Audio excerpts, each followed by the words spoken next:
ایک نمبر عنوان میرے محترم دوستوں کہ امام مسجد کیا کسی کی ملازم ہیں؟ اہل محلہ والوں کی ملازم ہیں؟ Thanks for watching. Don't forget to like, comment, share and subscribe to Maulana Habibullah Rohani official. ایک نمبر عنوان میرے محترم دوستوں کہ امام مسجد کیا کسی کی ملازم ہیں؟ اہل محلہ والوں کی ملازم ہیں؟ نمازیوں کی ملازم ہیں؟ فرماتے ہیں کہ نہیں، امام مسجد جو ہے کسی کی ملازم نہیں ہے۔ اگر اس کی تنخواہ مقرر کی گئی ہو ان کے لیے وظیفہ، تو عمر فاروق رضی اللہ تعالی عنہ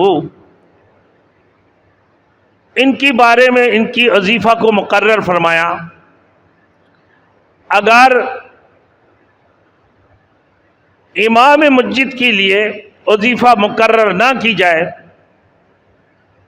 جیسے امام مسجد کے لیے وقت دیتی ہیں، نماز پڑھانے کے لیے وقت صرف کرتے ہیں،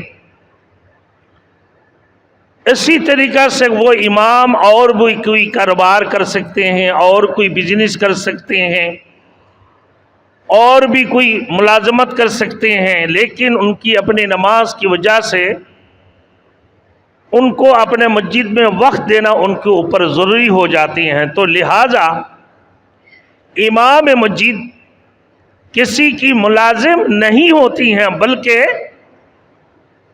وہ دین کی خدمت کرنے والے ہیں۔ صرف اللہ کے لیے خدمت کی جاتی ہے اور اللہ کے لیے وہ نماز پڑھاتی ہیں۔